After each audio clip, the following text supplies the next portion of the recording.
Mr. DJ Rose, Verteezy, and C's. Welcome you to the No More Black Tears podcast. Black tears that's heaven sent. Barack the first black president. I love my black skin. I love walking in black excellence.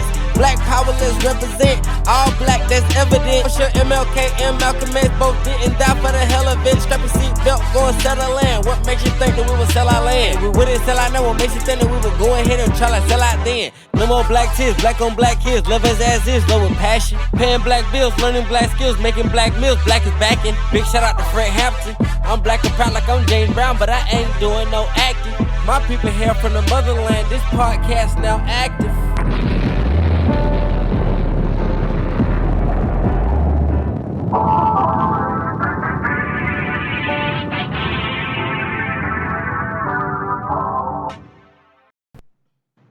Yo, No More Black Tears. We back in the building. We got Robin, we got Verteezy, and guess who else we got? We got Caesar C's in the building. What up, people? What's good, people? Yeah, I know y'all missed him. We back in here, man. We doing it for the people, man. We do it for our people. We do it for the people, man. Verteezy, what we talking about today? So, as always, man, we gotta, shout out the people and talk about the people. Unfortunately, we had a tragic situation that happened that's been blowing up the internet for 2 weeks. There was a woman in her 30s by the name of Kendra Scott. She came home, caught a 20-year-old man, under her daughter's bed. The daughter is 13, and she basically told him to leave the house. As he was leaving the house, she shot him in the back of the head, got the internet divided, because some people feel like she executed him because he was already leaving the house. But as well as, it's a 20-year-old man messing with a 13-year-old girl. And so the conversations about people being pedophiles, people targeting young kids. There was also people online talking about young people being fast. That was another part of the conversation we saw online. There was people who got even more details, and from the details that was reported, the 20-year-old man and the 13-year-old girl had a relationship for a year and a half to 2 years, reported by one of Kendra Scott's friends, supposedly, and a neighbor. A teacher in the community said that she taught the young man, and he had a disability, and he was not all the way there. He did not have the mental capacity of showing his age. I'll just put it like that. And unfortunately, her daughter got on the internet and basically was shedding tears for what we can assume, from what people are saying, was her boyfriend, I guess, but the 20-year-old man that was killed by Kendra Scott. She has just gotten a bond of $100,000, I want to say. I don't know if she's out yet or she's waiting to post the bond or pay the bond. What's your initial thoughts on this? So, had a conversation about this off air. In no form or fashion am I defending or condoning the 20-year-old's actions. I did the opposite. I instantly went to lawyer mode, judge, cop, investigator. As soon as I found out she said, get out of here and let him leave, and then turned around, shot him in the back of the head, I'm like, in the case of the law, that's damn near execution. You shoot somebody in the body, whatever, or in the back. Basically, even if he ran away, fleeing, and I'm like, the key words was in the back of the head after she said, get out of here. So I'm like, so there was initial thought. That's like, it goes from like her saying, hey, she still was, initially if she was gonna kill him, normally come in the room, pow. I was in defense mode. I figured for my life. There's a lot of ways to get out of it legally. But as soon as she said that, it's like, damn. And then all the details come up. Hey, she knew about the relationship. This wasn't the first time she seen him. It was a known thing.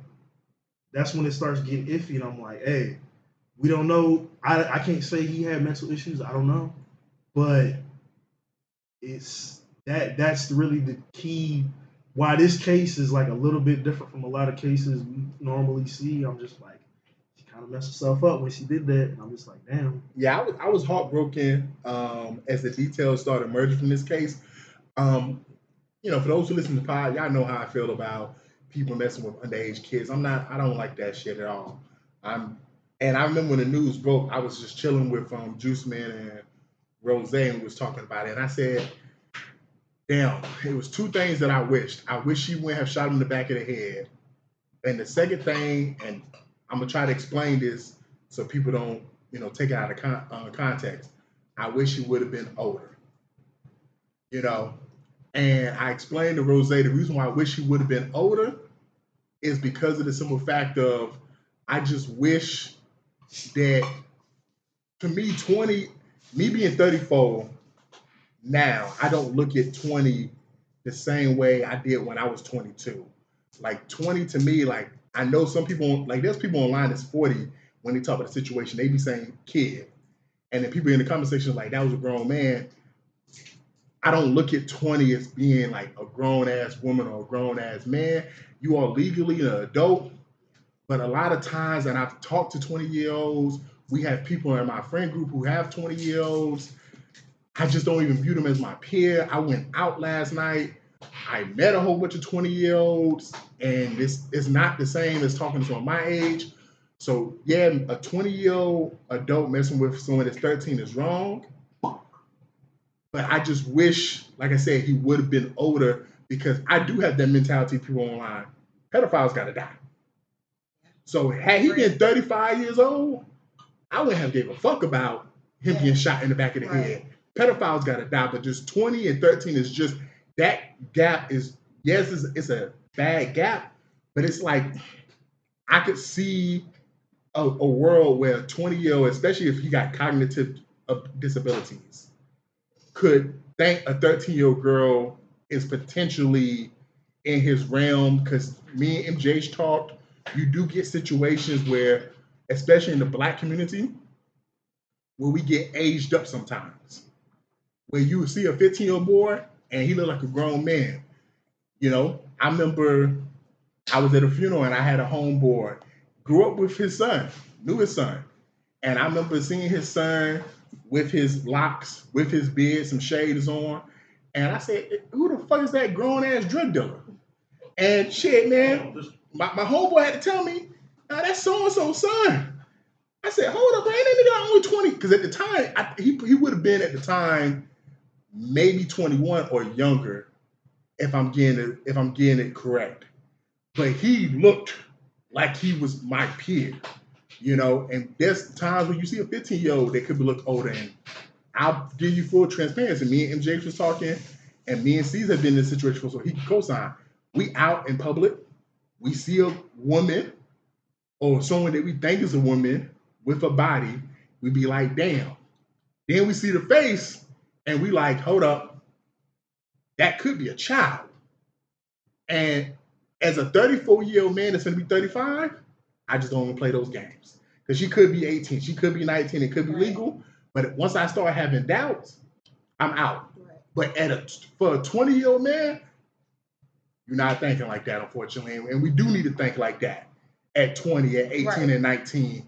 That, because I remember being 20, and it wasn't until I probably turned 25 where I really started thinking, I got to start paying attention to the women I'm around at that age. But at 2022, I'm thinking every woman is available because the age gap shit didn't really hit yet. Right. As well as I didn't understand how could I put myself in a position to be near a 16-year-old, when I'm 22. Now that I'm 34, I know that there's ways for a 15-year-old to get in a club or in a bar. Right. Like I've messed with women who was bartenders, and I'm thinking every bartender 21. Right, 21, and find out that some of them barely 18. 19. Exactly. So like that happens sometimes, man. So yeah. I think honestly, my opinion is that too often we forget that multiple things can be true at once. And facts. I agree extremely highly with what C said. The first moment that I found out about the incident, I instantly went into lawyer mode. And I said, why the hell did she wait for this boy to walk out the door and shoot him in the back? First off, shooting someone in the back automatically dismisses anything because that means they were walking away from you. So any good lawyer is going to be able to get that one. But also, I think we fail to understand too. We a big problem that we have in our community. You know, everybody's hollering, "Oh, you know, his teachers, all the people around him knew that he had cognitive disabilities. That there was a problem because if you go on his social medias, all you see is him talking to underage girls. That's all you see is him talking to 10, 11, 12, 13-year-old girls. None of them are adults. So that should have been the first red flag. And the fact that it wasn't, family members, his family failed him. Let's start there. His family failed him tremendously because if y'all knew that this boy had a problem, his sister's online crying, oh my God, you know, everyone knew he had a problem. If y'all knew he had a problem, y'all should have been getting him the proper help that he needed. Honestly. Yeah, I agree with that. If they knew that he was mentally unstable and This things is like their that, fault. they should have kept him in the basement. Exactly. Do like they used to do back in the day. Lock his ass in the attic. You can't get him the help he need. Lock his ass up. But to just let him roam the streets for the possibility of someone to get hurt himself, like it happened, or someone else. I will say that's what makes this age more dangerous now, more so than when we was coming up. Because I was talking to my brother, and I sent a clip of Smart Guy. If y'all remember the show Smart Guy, and him and his homegirl met a dude online to play video games. You find out in the storyline the dude was trying to be a predator. I just remember a lot of TV shows at the time that was always a storyline about meeting people online and them not being who they're supposed to be. Right. I remember that in Degrassi, where if you remember Emma, the little white girl, she tried to meet a boy her age from another school, ended up being a grown ass man. Like it was always. Me and Mama smoke every night and watch Catfish. Yeah. It's still coming out. People are still doing it. And in this age of the internet, to what you're saying about the boys, people need to do a better job. We just got to do a better job for our kids online, man. Right. Like, why is he able to talk to underage girls online? Because that's just so dangerous that he's 20. Like, is it possible that I could have friends that are 15 years old on my Instagram? It's possible, man. If you sent me a friend request, I wasn't paying attention. But I try to do a very good job of making sure everyone that I'm friends with online is my age. And the only reason why someone might be really young is if you're a kid of one of my friends. Right, but that's living with intention. And that's the problem. So many people are not living with intention with what they do, with their actions.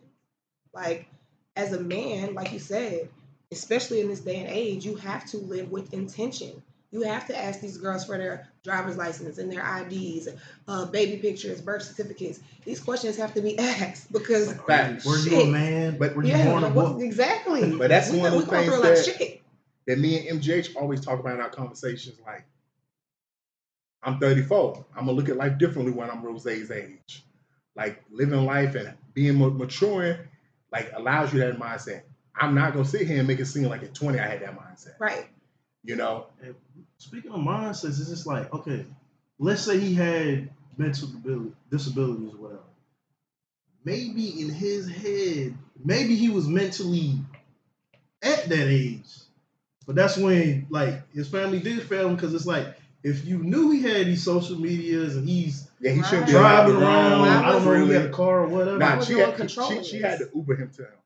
Exactly, that's what I'm saying. And even then, it's like, where are you going? What are you doing? Who are you talking to? Exactly. Why did he have access to a phone at all?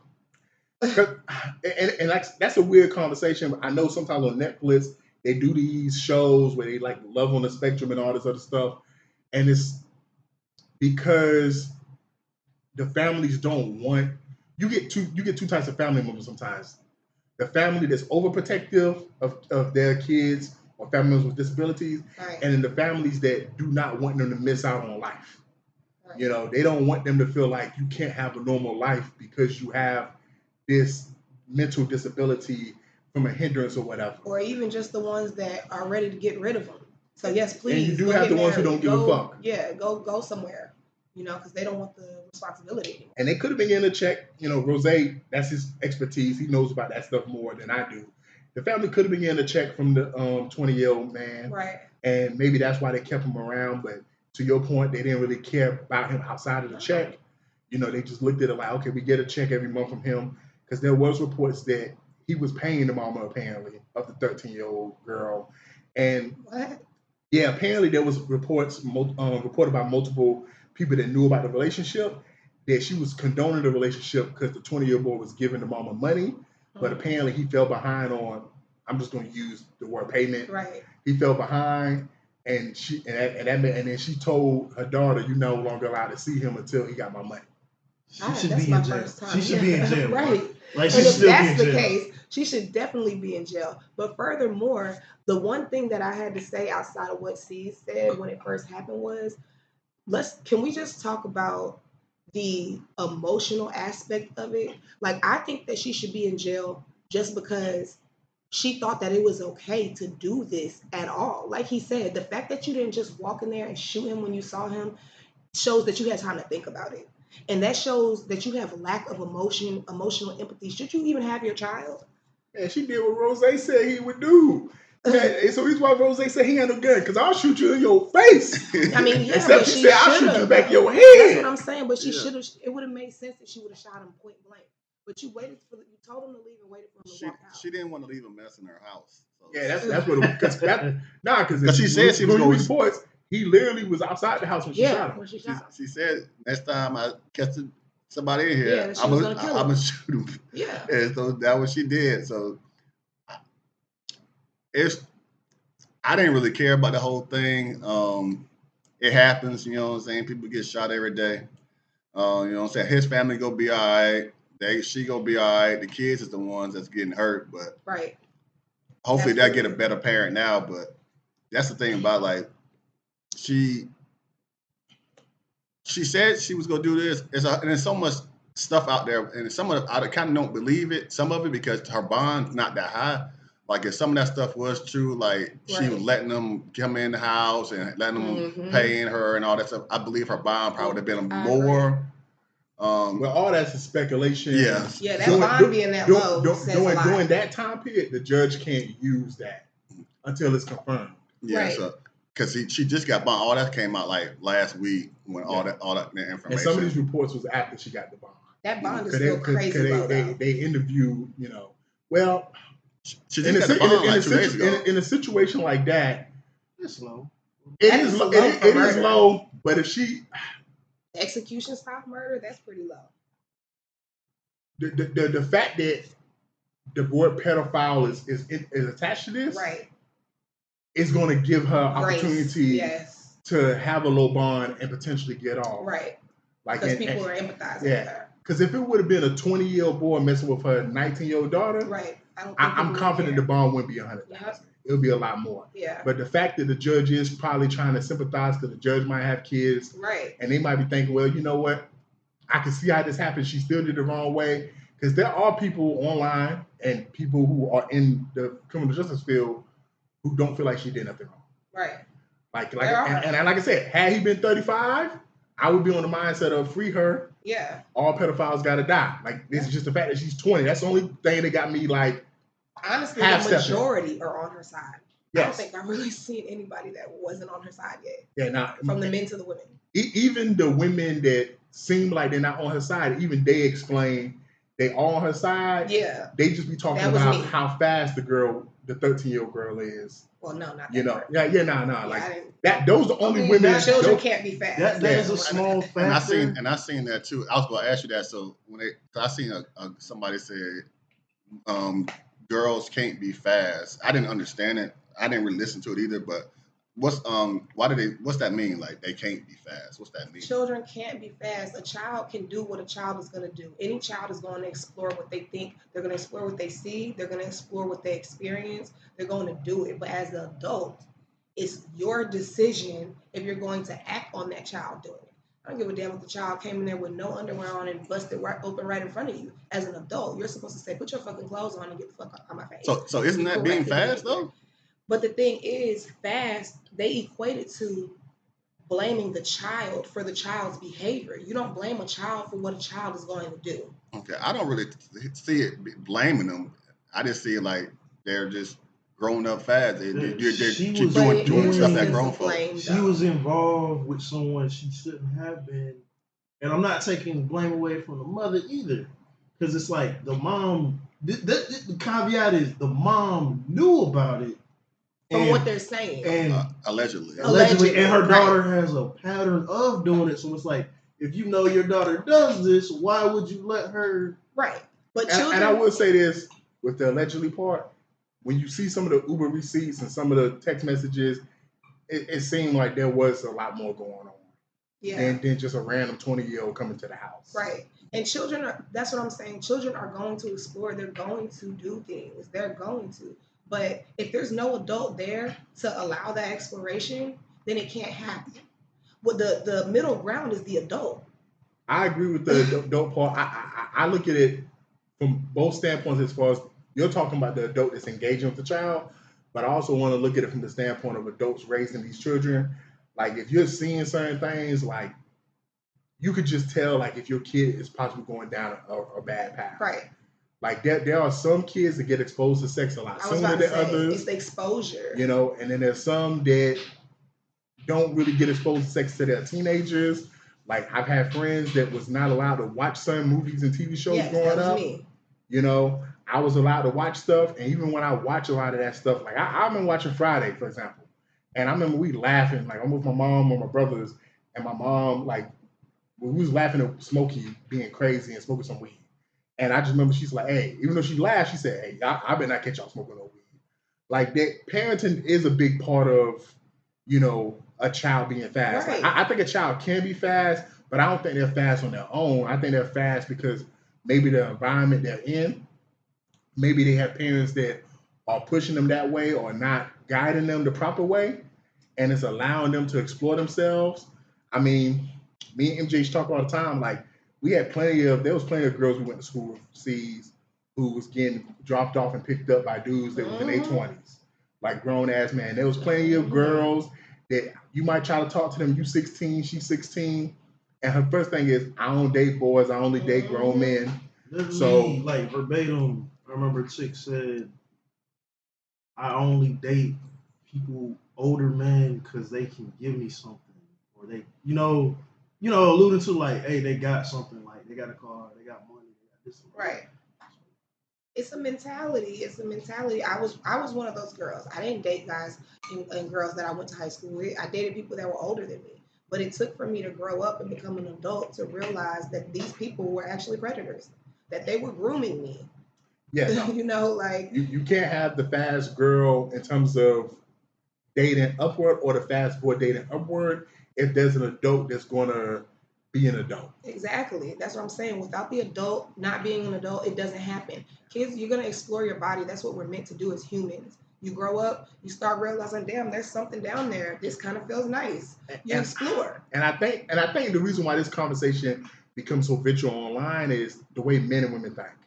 I think women typically, when you listen to them talk about certain stuff, they look at the world as it should be. And a lot of times men just look at the world as it is. Right. That's why you see little memes of couples walking down the street and the girls be like, what I be thinking when I'm with my man? And her mind is just everywhere but what's around her. Whereas a man is thinking, okay, we're on the side of the road, cars coming, they're looking at all the dangers. So like to what you're saying, Robin, I think that's like probably part of the issue is the fact that we should live in a world where an adult is going to tell a child, even if they're trying to bust the pussy or the dick wide open, no. Right. But we also have to be mindful there's predators out there. Mm-hmm. So when we're raising our daughters, when we're raising our sons, we got to be very mindful of like, yo, you need to stay in your age range. Like, once again, that was another conversation. If you go into a lot of 90s and 2000s, especially black sitcoms, like That the Smart Guy, where the dad found out the daughter, who was a senior in high school, was dating someone in college. And he was like, I don't like this relationship. And she said, why? He was in school with me last year. But I don't like the fact he got his own apartment and a car and all this other stuff. There was a lot of conversations like that. Even my wife and kids, when Damon Wayans' character found out his daughter was dating someone that was a couple years old. And these was even like 10-year age gaps. Right. These was just 3 to 4 a lot of the time. But it was a simple fact of you 16, you 15, you shouldn't be dating nobody that's 18 or 19. Right. Sometimes you even see a storyline where the girl's a freshman in high school and she's trying to date a senior. Right. And the dad and mom would be like, I don't like that. Yeah, that's out of pocket. You know? And we kind of need to get back to that mindset with our kids and just letting them know, like, yo, it's okay to stay in your age range. You got time for older women, older men later. Like, date within your age range, because there's dangers to trying to date people that's a lot older than you. And to your point about kids exploring their sexuality, I don't really see nothing wrong with that. I feel like kids should be educated on sex and stuff like that. Right. But it need to be the Like frame taking of an sex adult. ed out of school is crazy. Insane. Because most of these kids aren't learning it now. Their parents aren't teaching them any of it. They learning from their favorite rappers. That's the unfortunate part about the society we live in. Like when you got some of these rappers, and there's no knock on these hoes. And the internet. They making their money. Right. The internet. Right. You know. But when you got like some of your favorite people rapping about certain stuff and singing about certain stuff, and you 15 or 16 or whatever, or even younger. That's why it's important to watch what your kids watch, what they listen to, all of that. Like we don't listen to any songs that have like too much cursing, anything sexual, nothing like that around my kids. Because, as you should. You know, my mama didn't play that neither when I was a kid. You know, and if you are going to expose your kids to that kind of stuff, back to the guiding them, sitting down with them and explaining to them what they saw on TV or, you know, or what they're hearing on the radio or the music or whatever. Because you can't, you know, keep them from the world. Them, right, exactly. But you should be more involved. And in this situation, I ain't gonna lie, it really just seemed like the 13-year-old girl was just running wild. Like the mom was just working. And I want to make this clear. Like she didn't have this a hold on happens in single households. Is why it's so important to be married, to have, you know, an attentive couple, because when you're a single mother or a single father and you working all the time, you're gonna lose something on the parenting side. You know, because you're not home with your child all the time, you're not there to raise them properly. Then what's going to raise them? Music, TVs, the streets. Man, like a lot of times, man, I found out stuff in high school from my friends. Right. Like I found out certain things. All sexually, the bad shit that I found out came from being in school and having friends. Yep. Like I wasn't learning it at home. So yes, I agree with that. Before we wrap it up, we're talking about, you know, the conversation of girls being fast and stuff like that. When we look back at how things was in high school and the age dating gap we get, what are the main things you feel like need to be done to stop young people from dating older people? It's like the conversation we had, man, offline. It was, I said, it's been mostly black men that said it. There's times you go hard and you know, you go the rough route. Some things you just gotta learn. Some of the best advice I've had coming up as a black man was certain things, just make it easy on yourself. You're a teenager, like, hey, you're a kid, you're 15, 16 years old. When you're 18, you're going to college. The 18-year-olds and 19-year-olds are people that are older. Why are you going back? Right. Why are you still trying to deal with high school? Right. So it's like, even though so in Augusta, we didn't have junior highs. We just had high school. It was so a lot of other states and cities have junior highs. So it's like you're isolated. You don't have that same connection. Right. And it's like, hey, I'm like, hey, like my mom used to tell me, she was like, hey, rock the cradle. I don't rock with that. Don't come in here with no old ass woman.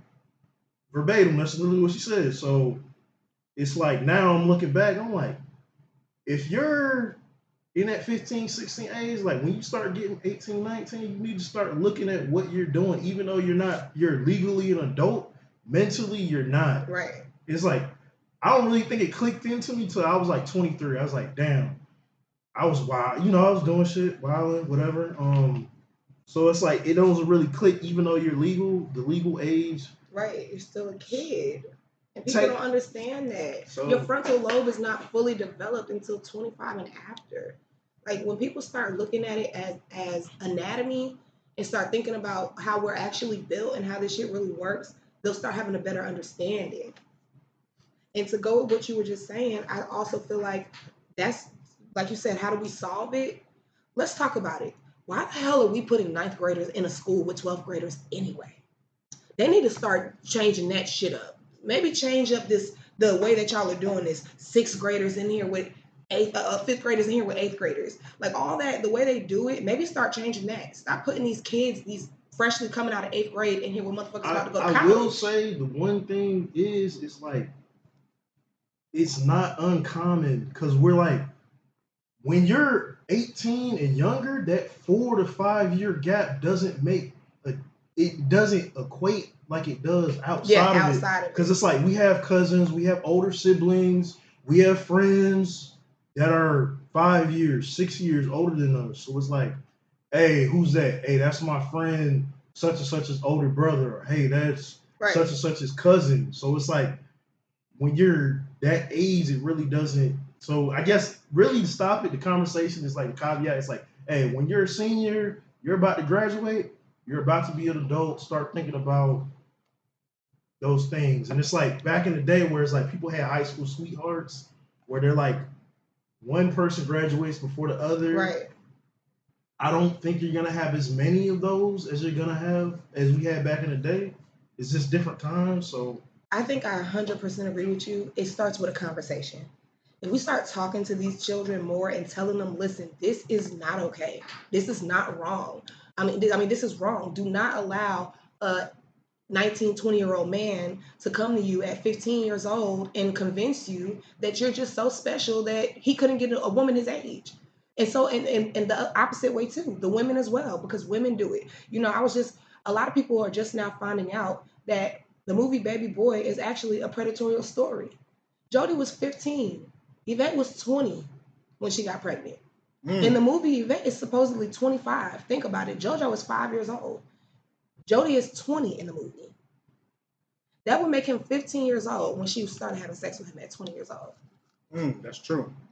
So while we're sitting here thinking, everybody's always talking about, oh, Baby Boy is it's a horror movie. Why would any woman want a relationship like that? Oh my God, it's so horrible. He was a fucking child with a mother that ain't paying attention. He already lost his brother. You know, he's a fucking kid. He's just trying to figure it out. You know, and when you look at it in that light, it changes your perspective on it. But I say all that to say, start talking to these kids. Start letting them know it's not okay. Nah, I agree with that, man. I think the biggest thing that I have to wrap it up is the two things that leads to this stuff is greed and being lustful. For the young man, being overly lustful can, lead to issues and problems. Like, most men in their life have dealt with being overly lustful. And as you get older and you mature, you realize why not. Like when I was younger, I've been overly lustful before, and I, had to pay the price for whatever the price was, whether it was my bank account negative 200 or I had a situation that I had to deal with, whatever it was. Right. And you grow and you mature. Hopefully you have men in your life that can tell you, yo, man, 20, not all pussy is good pussy. Right. Like, nah, I don't believe that phrase, pussy is pussy, because now you're going to put yourself in a position where you're not thinking about what is attached to the pussy. Right. You just trying to get it, and now you fucked up. And then for the women, it's okay to not necessarily want everything right now. Like to the young girls who are 15 or 14 and you want a designer bag, you want makeup, you want a dude who got a car, so you thinking I'm gonna date someone older because that's a cheat code. Nah, man. Like being overly greedy and wanting some of this stuff, like that can lead you in a situation, and you see a lot of women that's even my age who are in situations that they don't want to be in, but they have to be in for survival mode. Right. So try to snap that mindset of I'm dating this nigga who's 22 while I'm 15 because he got a car, he got his own place, he got a job, which isn't even a great job. He only making maybe $15 an hour, but because none of the boys my age got a job, he's able to take me out and buy me certain stuff. So I'm over the moon and overly thrilled with it. Right. Like be okay understanding you don't need all that stuff right away. And when you get to a point where you can get older and you can work for yourself, which is another reason why it's important to have fathers. Because I'm just saying this as someone who's dated women who don't have fathers. They do. Usually if a woman has a father that's active in her life, she's not impressed with niggas who do simple shit. Because a lot of you bitches are impressed with niggas who do simple shit because you ain't never had a man who did shit for you out of love. Just talking about this. Me and Sienna were just talking about this morning. It's crazy. So my thought, it's just basically teaching them the law, because in the law of your state and where you're at. And if you're teaching them just teach them, let them know the laws, like hey, if you're 15, then it's under the limit, then that's off limits. If they're 16, they're you can't get in trouble for that. I think it should probably start there. It should start somewhere else, but when you get down to the point where all the kids have phones and the internet is so rapid, you can't go anywhere without a kid having a phone or internet. So it's not like you can shield them anymore unless you don't have that stuff at home and you don't give them any electronics or anything like that. But now kids are getting electronics when they're 1 year old, 2 years old. Right. So they know how to work them better than the adults. But if I think if you're teaching them the because that was the thing about with me and my friends growing up, we always knew that's jailbait. That's jailbait. Mm-hmm. Jailbait. Yeah. That's jailbait. So it's like you don't mess with somebody under this age because you can go to jail. You're going to jail. For sure. So and that was it. Yeah, it was just that simple, y'all. Yeah, and that was it. So it's like, we went to school with some of them, but it's like, and then some people did like, and we always talked about like, dog, buddy messing with jailbait. Uh-huh. It was always that. Oh yeah, buddy. This nigga crazy. Yeah, he messing. Yeah. He trying to risk it all. Hey, that's on him. That's if he want to do that, he gonna go to jail. He get caught. He gonna go to jail. And that's what it was. And people still did it, and most people didn't because we all do like. You get caught, you going to jail. Oh yeah, now for sure, man. Jail is a big hindrance, and people, you're right. We need to teach the kids that, the young men and women that, because I remember I had an older cousin who was 18, messing with a 14-year-old, and he almost went to jail for that. And I just remember that story being like that situation being so in my brain. I remember to Robert's point, I'm a senior in high school. They done fucked up our classes. Me and a couple other seniors are in classes with freshmen, and these girls just turned 14. Right. And I'm just, playing or whatever, and I get my phone about in class, and I get a text later on that night from a girl in that class. After talking to her for like a day or two, I found out she's 14. She told me she just turned 14. And I just remember like just so quick, like, yeah, nah, I'm good. I'm good. And and she was, and I want to make this clear, like she was built better than some of the women that was seniors. Right, your age, yeah. So when I saw her in class, I didn't necessarily think she was 14 because she had a rack that was way bigger than a lot of the seniors. But when I found out she was 14, you immediately forgot about the rack. Yeah, it made me so turned off because to your point about jail, I'm afraid of going to jail because I remember my cousin almost went to jail for messing with a 14-year-old that he had a consensual relationship with. Right. But the father found out and called the cops. Yeah. And now that's on your record for life. Exactly. So, yeah, man, that is very important, man. We got to educate our young people on everything that y'all talked about, man.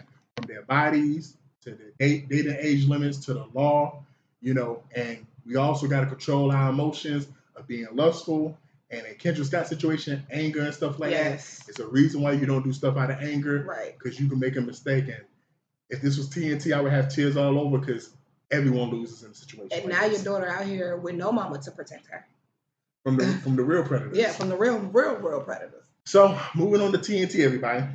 Dynamite, tears or no tears. Boom. All right. So we have a situation with the HOA. So there was a woman who lived with her father. Her father passed away. They are trying to sue so she can leave because one of the rules of the HOA is you have to at least be 55 to live there or have someone up the age of 55 to live there. So she's fighting that now. Tears or no tears? I got tears because it's a lot of seeing just how stuff is, how HOAs, it's like legally they can take your house and do all this other crazy stuff. It's like, why would I even want to live in a neighborhood with an HOA? I don't give a fuck that you got a pool. And that you're going to mow my lawn. I can't, I got a work truck that I can't park outside. Because I can't have too many cars. Like, there's too many rules. Stupid shit. So it's like, there should have been somebody that gave her legal advice before this. And it's just, it's literally, it's a racket. It's a mob. Like, HOAs are given too much power in the United States. So, I agree. I have tears along with C's. Because it's just a mess, and they're too old to be having to deal with it. Yeah, I ain't got no tears because the dad left for the house. So move, sell the house and move, buy you another house. Do they fully own it? Yes. The dad, fully her. The dad. No money owed. Well, I don't know how much they might be still something, but she might not be able to sell it if that's the case. He left it to her, so now the house is hers. Right. So now she gets to do what she wants to do with the house. That's why she doesn't want to leave, because it's her house now. Okay. So I don't have any tears for her. Like it's in the neighborhood for this. Why you want to be in that neighborhood with all them old folks anyway? Like it's quiet and things like that. But it's in Jacksonville, so you can sell that house and make Florida. Yeah. Florida? Oh yeah. So you can make some money and then you can find you another home. But I understand where she's coming from, but I ain't got no tears for her. I ain't got no tears for her. Okay. I got tears because it's hers. She owns it, and white people always seem like they understand ownership better than niggas do. But they don't. You know, so I mean, it's plenty of reasons why she might not want to sell the house, like sentimental reasons, or just because of the simple fact of she just want to live there because it's a nice neighborhood. But yeah, I got tears because I don't feel like they should be trying to force her to leave. Right. I feel like that should be a grandfather situation. I was living here with someone that was the age. They passed away. Yeah. They left me the house. So this is the exception. So when the new people come, why you got a 22-year-old living there? They grandfathered in. Right. You know? So I don't feel like, oh yeah, now your dad died, you got to get the fuck on. I don't, I think that's fucked up. My main problem is the HOA. Yeah, I wouldn't want to live nowhere with HOA. Me neither. That's a whole nother topic.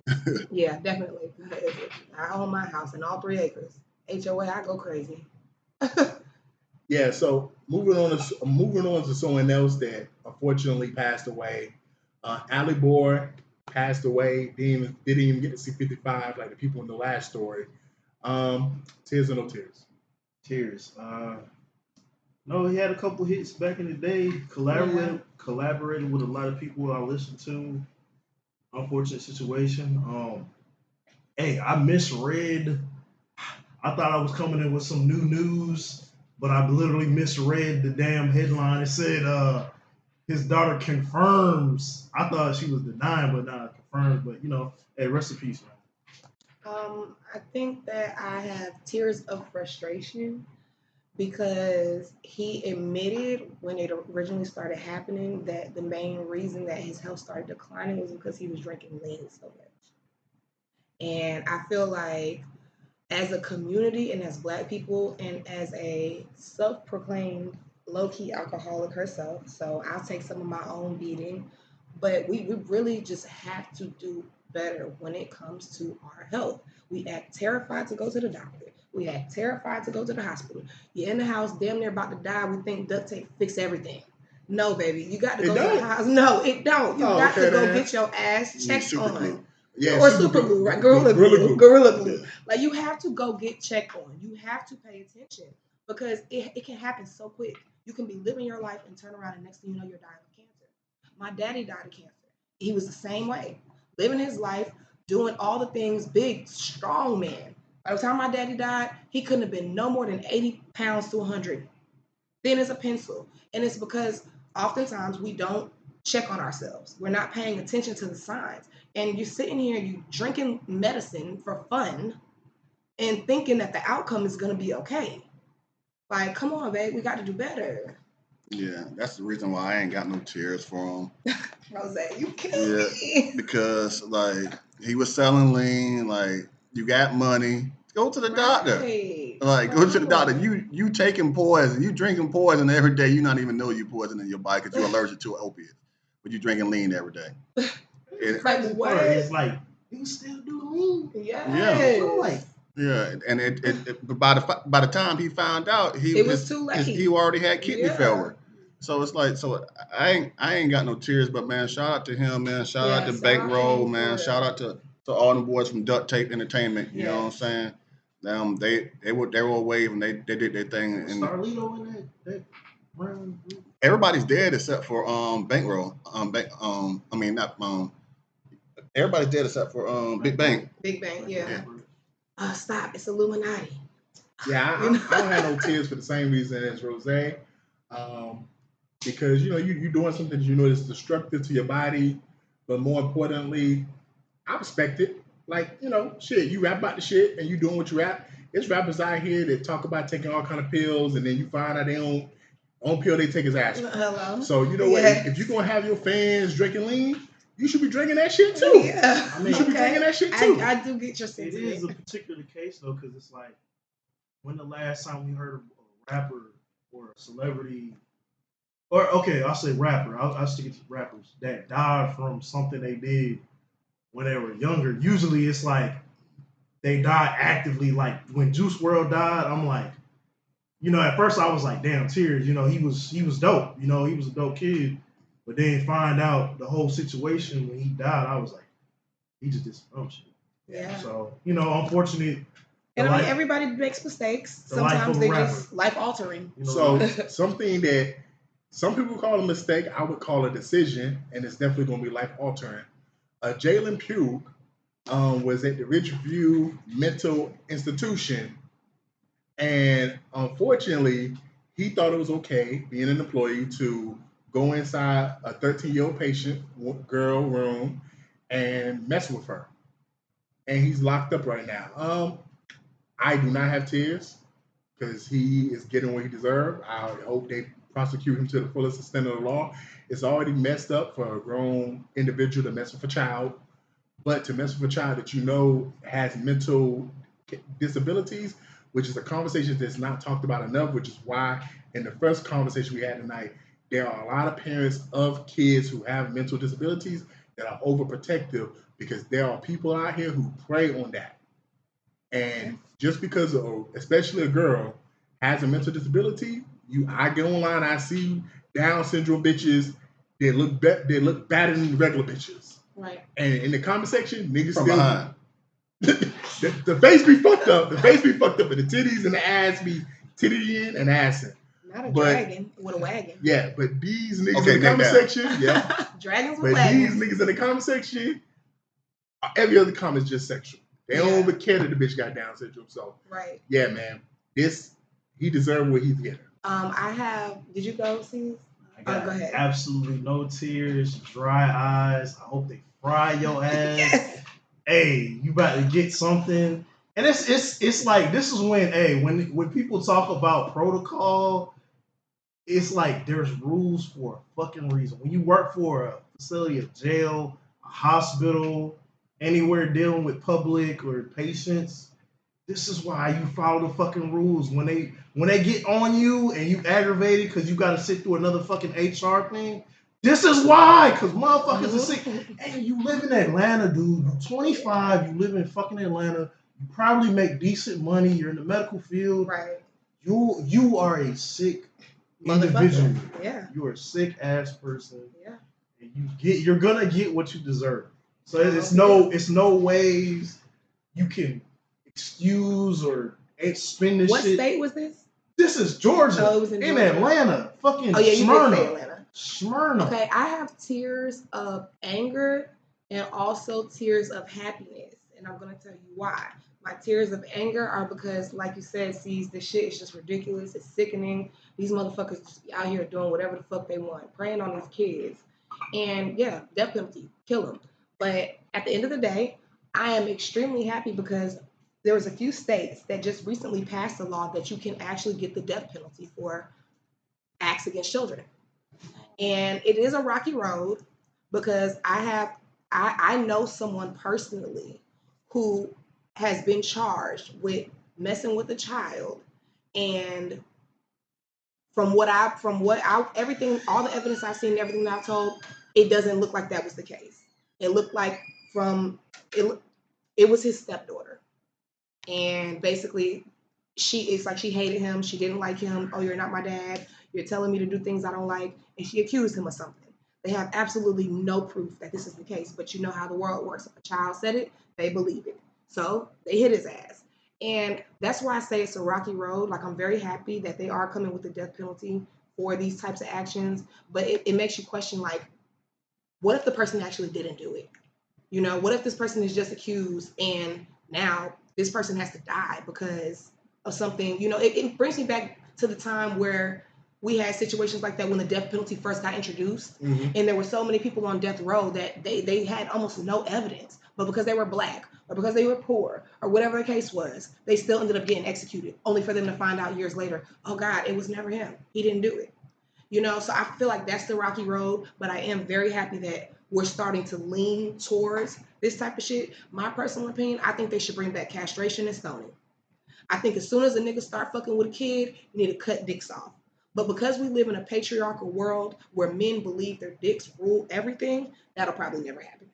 Yeah, I ain't got no tears for him, but I got tears for her because she's obviously wasn't mentally stable. Ain't no telling what she was in there for. It could have been all type of reasons. Right.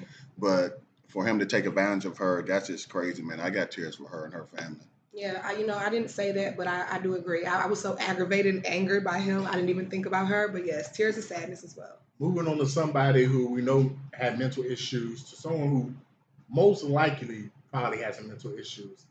A woman recently in Augusta stabbed her child, 2-year-old child. Rose was telling me she has a history of mental illness and stuff like that. I got tears, man. I talked about this in my final thoughts a couple episodes ago about the postpartumness that women have. It's just so much that comes into women having kids and their mental health that we just got to study that a lot more. Not saying that's what this is, but she obviously was dealing with something for you to stab your own child like that. That ain't no normal stuff, man. I got tears for the kids, not for her. I don't know what she was going through. I'm not gonna sit here and try to allude to some shit, but anytime somebody's like, "This is a kid," this is another adult. You know, anything could have happened, but a kid is like, what the fuck could have drove you to do this? Exactly. So like, I don't see it. Yeah. She probably thought it was a demon, man. Like I said, she mental had illness. Mental shit. Yes, I agree. I have tears of anger, tears of frustration, and tears of sadness because my question is, with her history of mental illness, stabbing her husband before, all the things that they said was wrong with this lady, why the fuck did she have a 2-year-old in her possession? I have tears of frustration because who are her people? Who are the people surrounding her that allowed this to happen? Where's child services? How did this even happen? Yeah. It's confusing.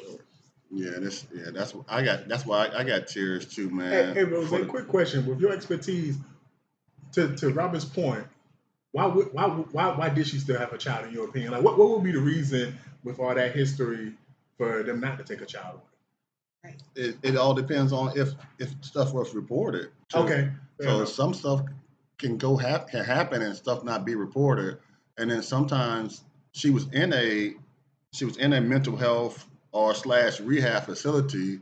So that's what they work on. So for you to get your child back. So that happened before she had her before this incident. So it's possibly that her child could have been taken away from her before, but they could have just got she could have just got it back. Ain't no telling. Question we don't know. For you also, I don't know. Did you see the date from when her last incident was compared to now? Because I'm wondering if the system even knows the baby exists. Because he's only 2. Because the incident with the husband happened last year.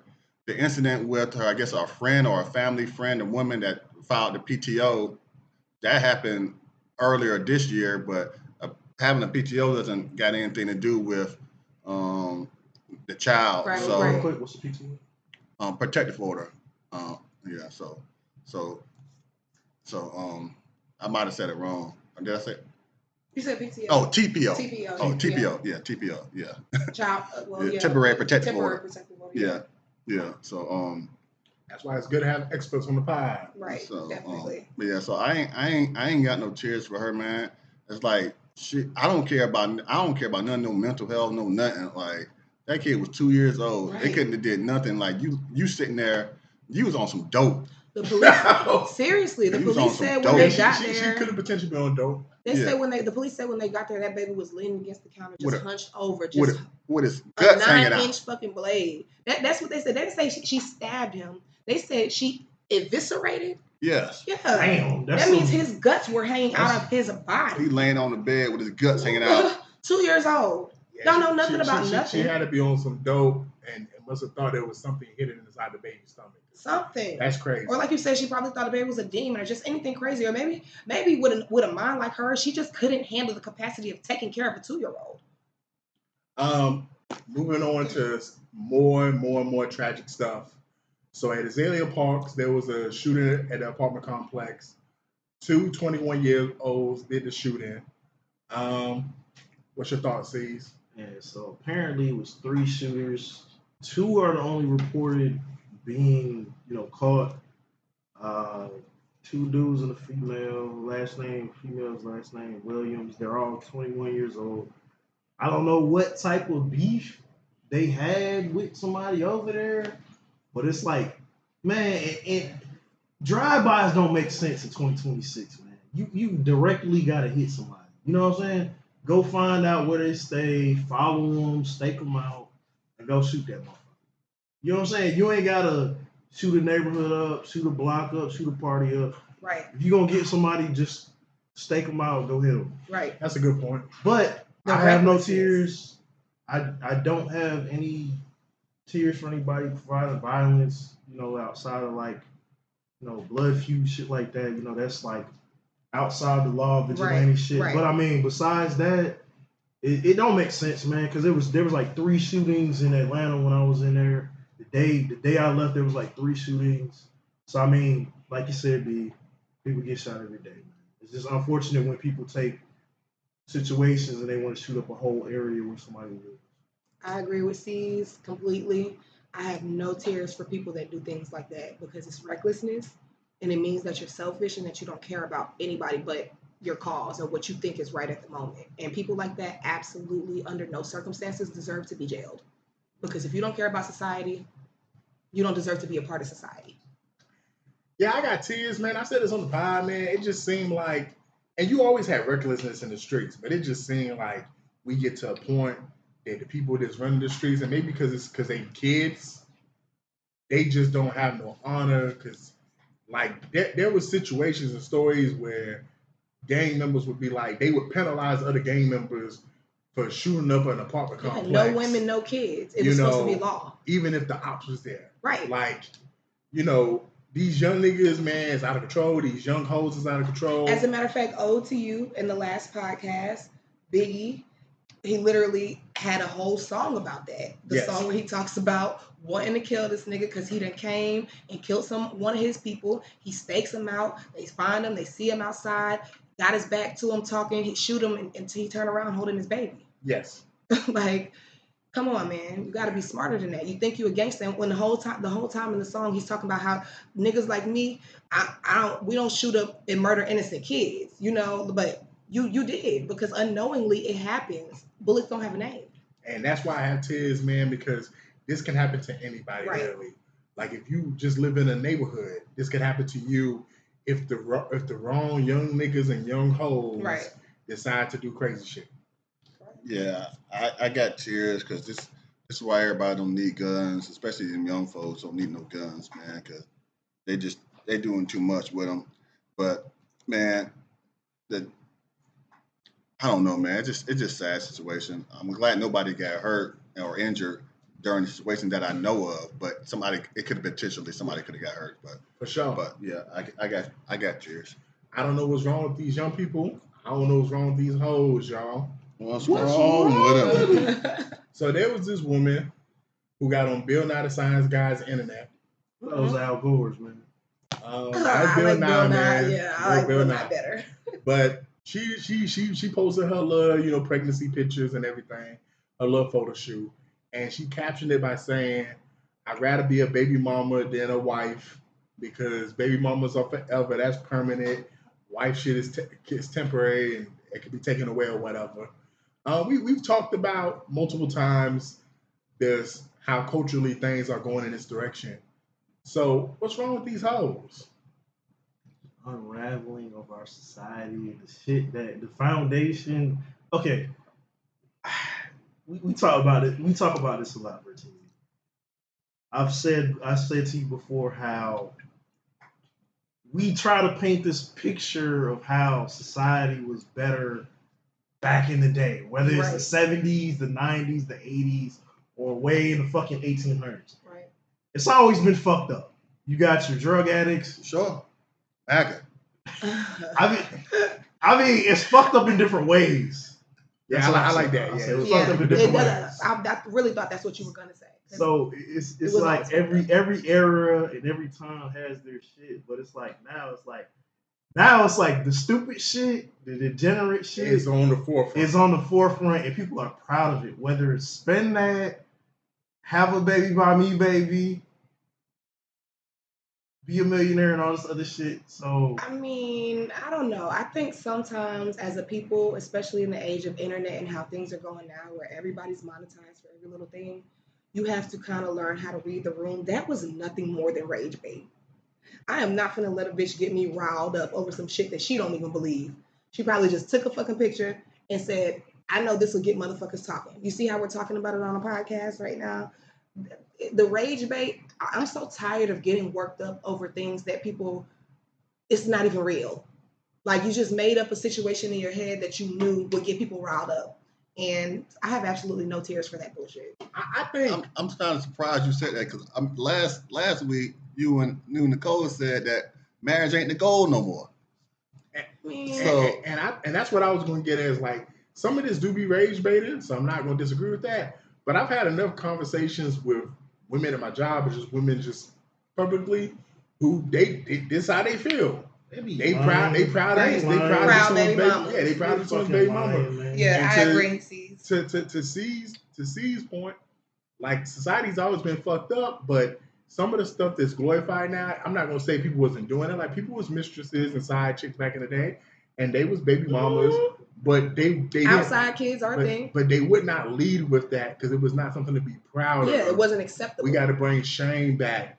Like, I always tell MGH, I said, it's so crazy. Go to the 50s, 60s, 70s, like old Hollywood stars and celebrities. Do you know what you be seeing from these hoes? He said, what? They be having more marriages than kids. Yeah. And he said, I said, nigga, go to their Wikipedia pages. Yeah, I done seen a bitch with 2 kids and have 7 marriages. Because it's not like that no more. Bitches have 7 kids and no marriage. Like, back then, you had a baby out of wedlock. It was like, oh my God, people would never accept you. Like, no. And an ode to what you're saying about that is, I think what's ironic to me is just recently, you know, where I stay, it's literally one house to the left of me, one house on the right of me, and a trailer park across the street. And there's this group of people that stay in the trailer park. They moved there recently. And my oldest comes to the house one day and he goes, Titi, the girl across the street, my friend's aunt, said she wants to talk to Mari. And I told her he was married, but she said, I don't care. And it's like, wait a minute. I don't care is insane. Like, you sit across the street. Her trailer is directly across the street from our house. I know you watch our kids play in the yard. I know you watch us in the garden. I know you see everything that's going on. So to say, I want to fuck with this man, and my son says he's married, and you go, I don't care. Like you said, bring shame back. Because what world are we living in where you get told that a man is married, or a woman even? When people ask me, am I in a relationship, and I flash my ring, they don't give a fuck. They don't give a damn. Marriage is like a sham these days. They don't care because people in marriages are cheating. No one cares. You know, it's not taken serious. I mean, I definitely agree with everything you just said. And I'm always going to go back to what we see in society affects the inwards of society. So when we have a culture where we see a lot of the celebrities are not really getting married like that, like they used to back in the day. Like, back in the day, I just remember being a kid and a teenager, and it was always big news when Brad Pitt and Angelina got married, and Jada and Will got married, and these motherfuckers, like, that was always big news. Like, bro, we just had Travis Kelce and Taylor Swift get married, and I saw it on ESPN, but I didn't really see it out there in the mainstream like that. Like, had this been 20 years ago, Taylor Swift, one of the biggest pop stars in the world. I just sent you a Taylor Swift song to listen to. I say 5 years ago, they would have blew this shit up. And then Travis Kelce, one of the better football players of the last decade, who has multiple championships. Had this happened in 2005, that would have been on every magazine in the fucking world.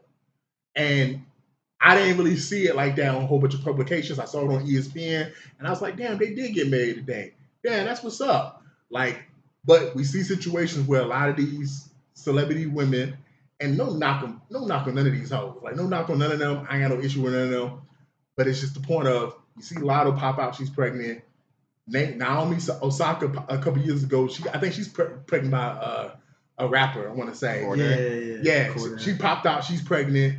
Then you see Haley. She pop out with the image she had too. She pop out. She pregnant. Like I'm waiting to hear the news that Zendaya pregnant. Like she's one of the last. Though. Yeah. Oh, so it's official. Yeah, her and Tom Holland been there. I kept hearing the rumors. I fuck with Spider-Man. Though. Yeah, everybody loves Spider-Man. And her white boy, I fuck with. And he really loves her family. Her family is black. I fuck with Zendaya, and that's to me stuff like that should be publicized more. Right. Like when we see these celebrities doing it, and I'm gonna say it the right way, because I think it's the right way. When they doing it the right way, where they actually getting married and solidifying a foundation, then having kids, so the kids can be in a good foundation. Right. Then you just out here just having kids with motherfuckers. Right. Like I love Cardi, and one of the reasons why I love Cardi, because I think she a real ass. Like I love Cardi for the same reason why I love Sexy Red. She's honest. I think they real bitches. They real. And I don't know respect to Meg fans. I don't think they fake like Meg. But as much as I love Cardi, how did you just get out of a marriage with a nigga, have kids with him, get with a nigga that, if you were an NFL fan, we all knew Stephon Diggs was the biggest hoe in the league, and you get pregnant by him, man. Because she's not as real as you thought she was. She's a build-a-bee. She's a build-a-bee, but Megan, I think Megan might be a little bit more natural than her. She more real physically, but from a mental standpoint, Cardi stand on what she believed. But but forever. I enjoy the fact that the two women that you just named are very, very honest with their wholeness. Like Cardi left that nigga and was like immediately pregnant by another nigga. Didn't give a fuck. Like, yeah, and what? Yeah. You know, like I can respect that. Just like how we was talking about rappers that rap about shit that they're actually doing. You can respect it. That's why I respect Sexy Red. But that's why I lost respect for Lotto. I don't really think Sexy Red's a hoe. No, she a hoe. No, I agree. She a hoe. I agree. I just found out she's only 25 years old. I don't think she's really a hoe. I don't think she is neither. She's been a hoe since she was 14. I think that she's trolling. Yeah, I think she's fucking trolling. I think she done fucked all them niggas. She's not a big hoe. Hell no. She done fucked all them niggas. She's not a big hoe. She's doing it for the love of the game. Hell no, Bert. I don't think part of me does feel like she has slept with everybody in the game, but part of me, by listening to her to her talk on some podcasts that are not rap podcasts. She's very smart. She's not a big hoe. When hoes gotta be stupid? No, I'm not saying it in that way, but I'm saying you could tell that it's a persona. Some of the things that she was on this girls' podcast, these two girls' podcast, and they was talking about some real freaky stuff, and she didn't know nothing of what they were talking about.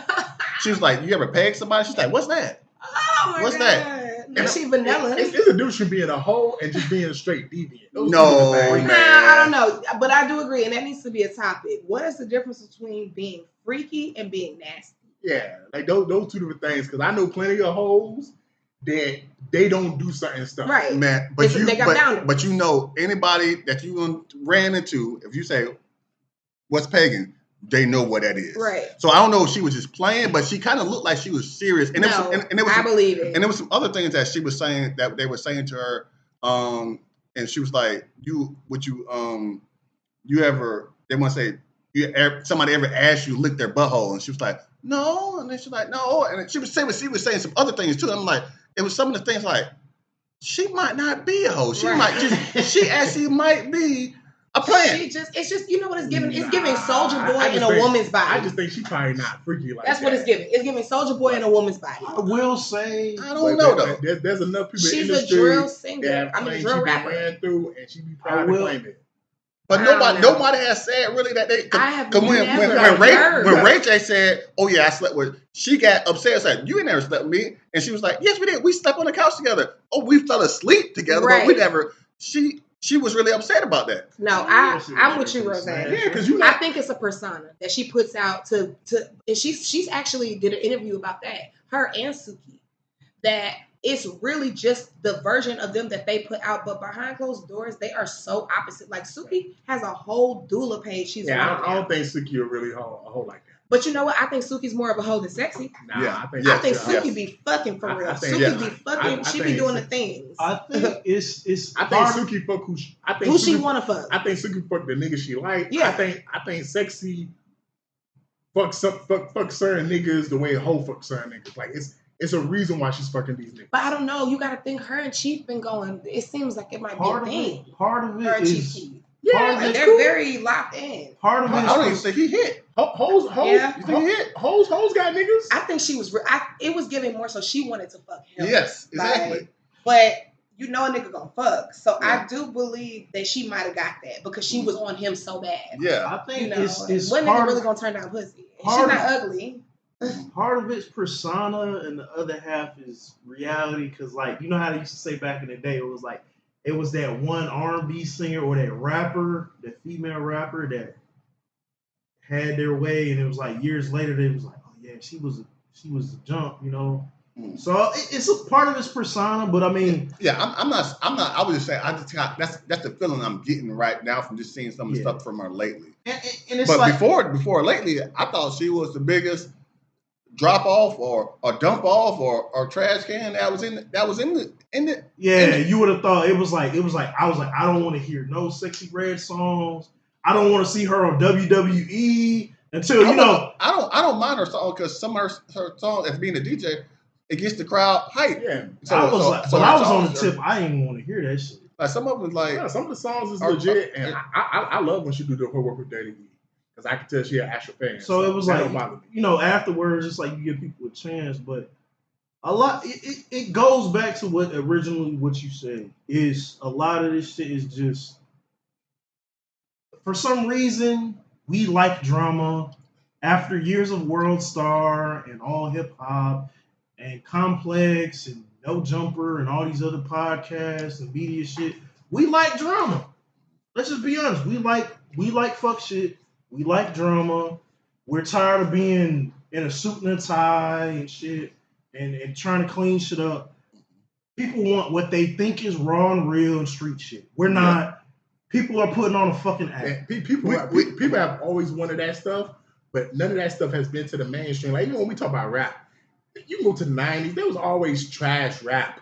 Like you had Uncle Luke, but then you had a whole bunch of other. That wasn't trash. That was when I say trash rap, I just mean rap that talks about stuff like that. Oh, like trashy. Okay, yeah. So we've always had that, but then you always had other rappers too that talked about other stuff. Mm-hmm. And so Uncle Luke was mainstream to an extent, but everything wasn't Uncle Luke. Everything didn't sound like Uncle Luke. Mm-hmm.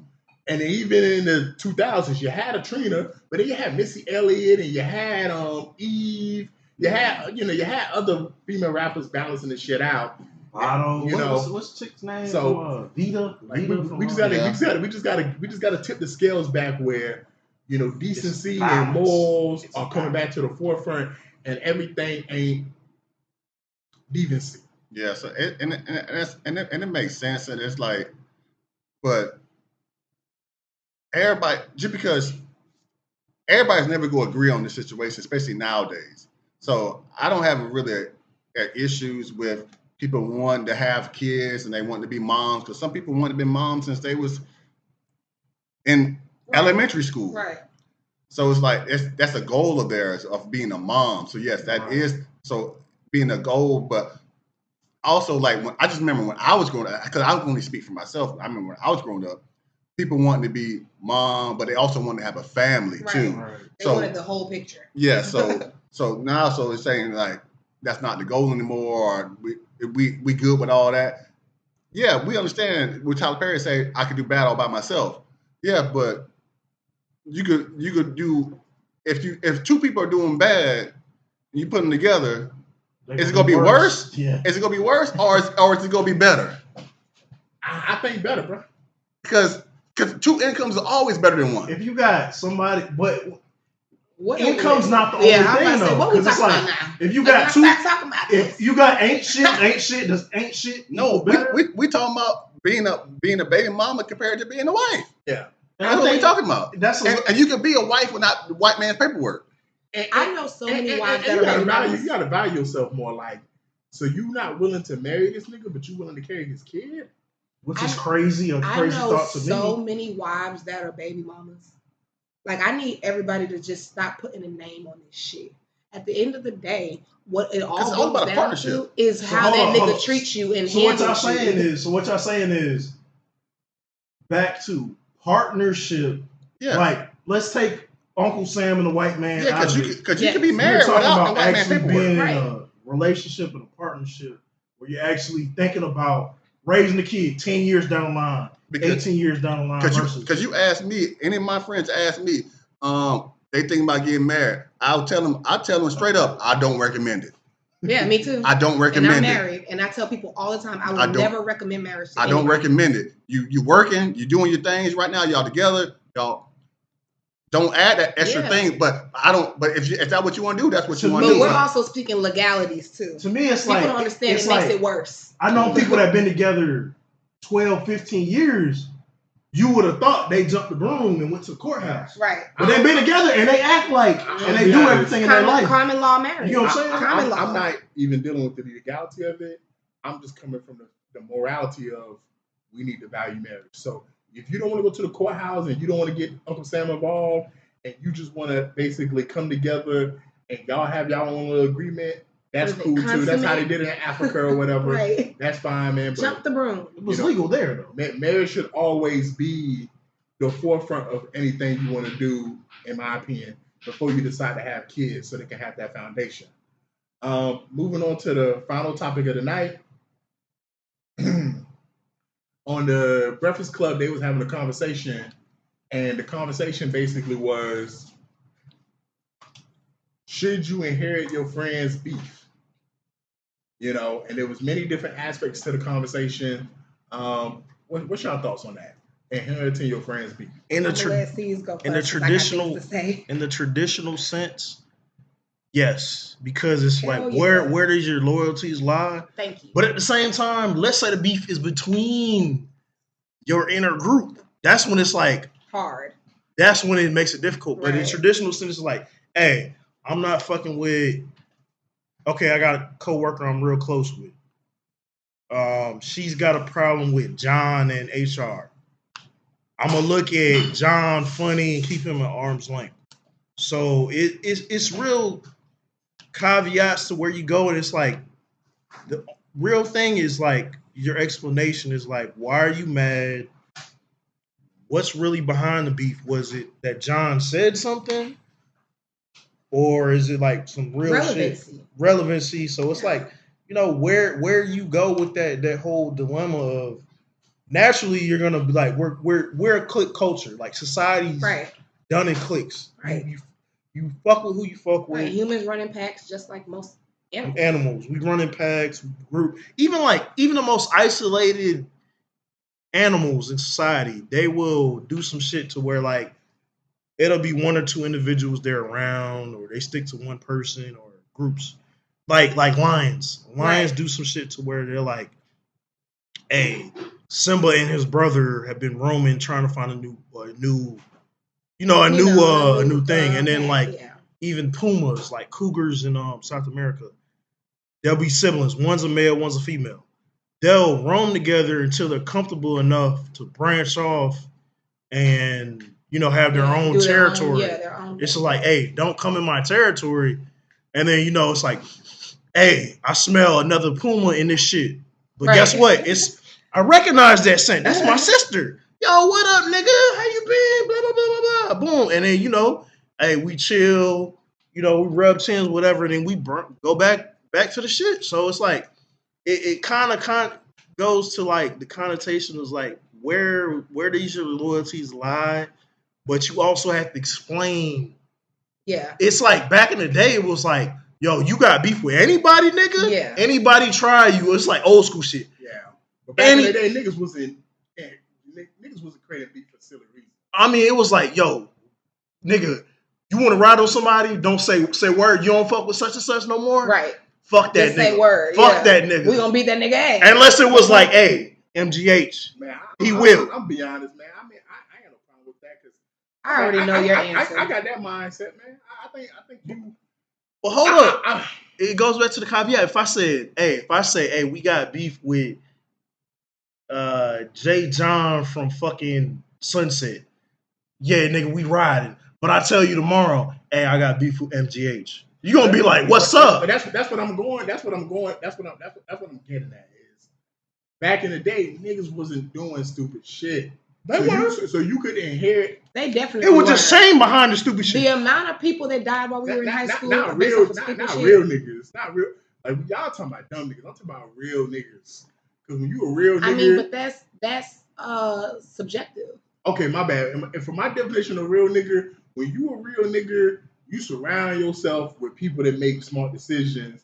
So like, if something happened, like there was a situation, just told me about a crazy nigga did some crazy shit, I blocked that nigga on everything. I've been cool with that nigga since I blocked that nigga on everything. Yeah. You know, because just not gonna lie to me. I trust. Like now, there's some women in my life that I'm friendly with, but if they was to tell me a nigga did some shit, even if they didn't have no proof, then I'm questioning that shit. I'm just gonna look at the nigga sideways and be like, right. So to your point, I'm not worried about inherited beef with MGH because you mad at MGH because you're not gonna beef with MGH because I trust as my friend, you're not gonna beef with another person in the friend group. Because friends fight, friends argue, friends have disagreements.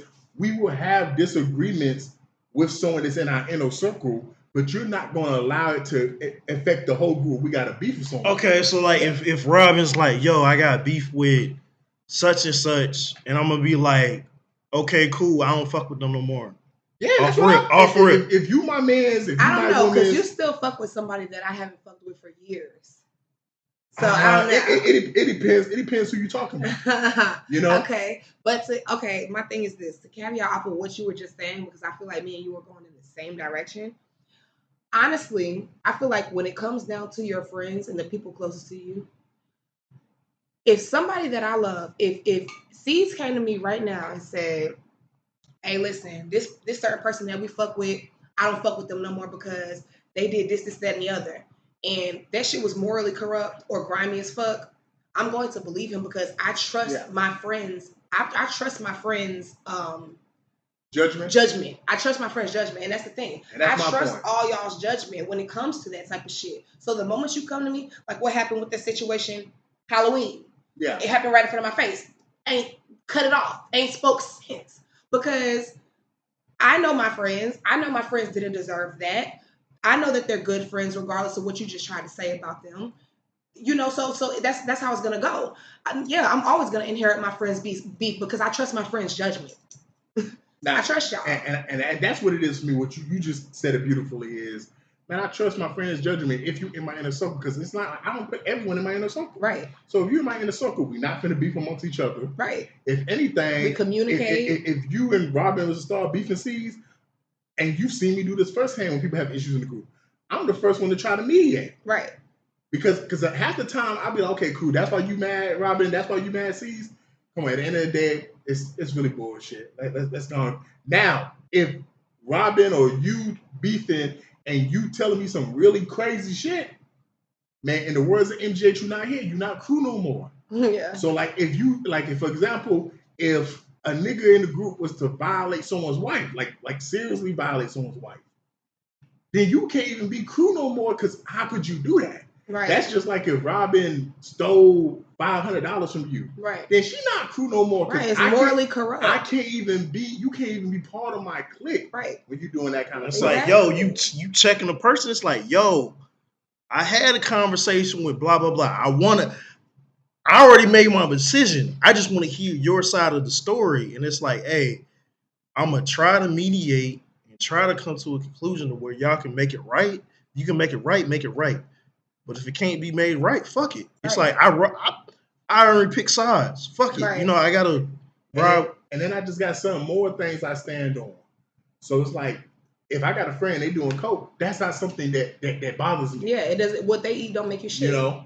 But if I got a homeboy and he like messing with 15-year-old little girls, right? I can't fuck with you, dog. That's morally corrupt. If I got a homeboy and you got 3 kids and you don't take care of none of them, where are your morals at? I can't fuck with you.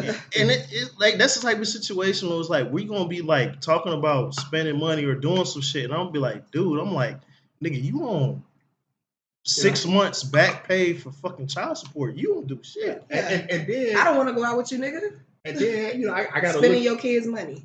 Then I got to look at it differently. Like when you blessed enough to be a man that actually have female friends, because some of you niggas don't have female friends. Right. You know, when you blessed enough to have female friends, you got to look at friendships differently, man. Like, for example, you beefing with someone to me is different than Robin beefing with someone because, and there's no offense, women are more emotional creatures than men are. To piggyback off of that, I ain't gonna lie. out of the women, I'm not gonna say female, women that I know, y'all fall out. Maybe it's a particular age group, but it's because I'm 34. I'm coming in. I'm accepting it. I'm seeing seeing things differently. Y'all fall out way more than we do. Like when niggas we beef. Like y'all fall out about specific things. Me and Vertizi. You fucking with my pussy. You fucking with my money. You fucking with my house, my crib. It's simple for y'all. It's some like we could fucking be yelling on the phone, arguing, like screaming and shouting at each other one night. This nigga hit me up the next day. I'm like, yo, what's good? Right. Like, and we go get something to eat. Like, but you know what? It's just different with the two genders. I also feel like that is subjective because I have almost nothing but women friends. Y'all are my only male friends. And the thing is, it's mindset.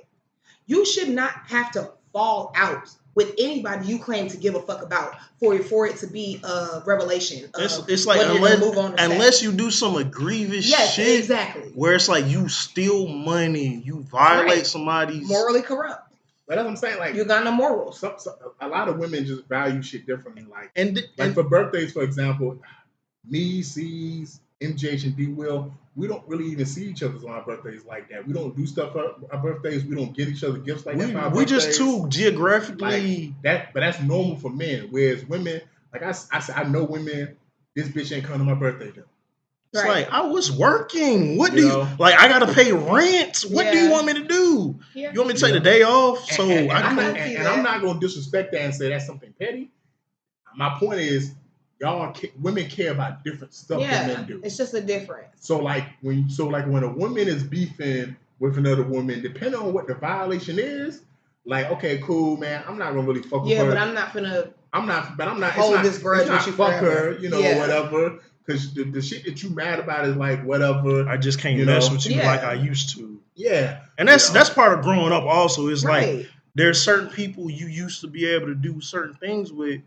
You just can't rap. You're not in that. You're not in the same mind frame of life. You grew up there. We grew apart. And then typically, to add to spin it, when women beef with certain people, the beef is different. What I mean by that is like, man, if Robin beef with her homegirl, she's gonna beef with her homegirl over a completely different reason why she's gonna beef with me. It's really not gonna be the same thing. Like if I miss her birthday, she might be upset at me for a day or two, but she might just be like, he a nigga. No big. Like that's some nigga shit. Like if we beefing, I violated something. I did something wrong. Right. So like if you come to me as a woman and you say, yo, I don't fuck with this nigga no more, and you tell me why, 9 times out of 10 it's not gonna be no silly shit. I mean, and then 9 times out of 10 it's gonna be a real reason why you don't fuck with this nigga. And sometimes with the women, it's like, women get some silly shit. And I done seen too many female friends like where it's like, you beefing with this bitch today, and then 3 months later y'all kicking it again.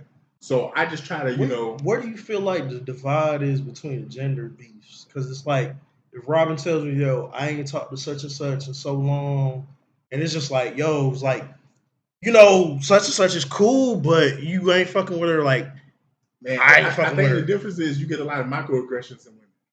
A lot of times men are more direct with shit. So when you and me have issues, but we just gonna talk like men.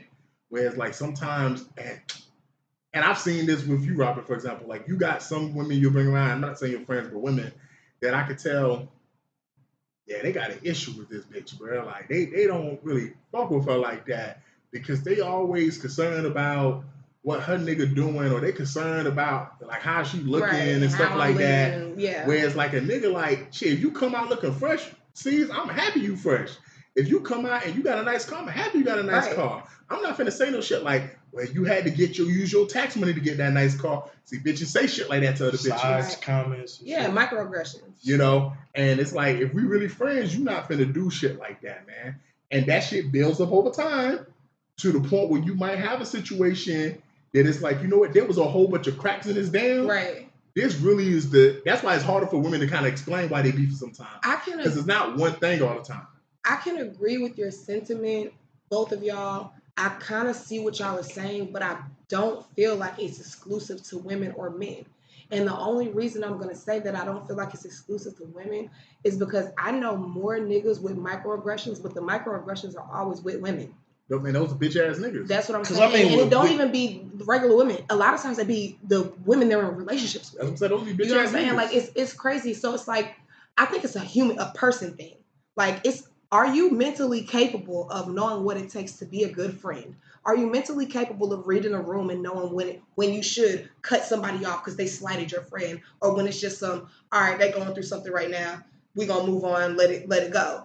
Like it's a mental thing. I don't think it's women or men. It's a mental thing. And then it's like usually we have conversations like, yo, I say in our friend group, our real close friend group, 4 guys that grew up with each other, came up through high school. You know what I'm saying?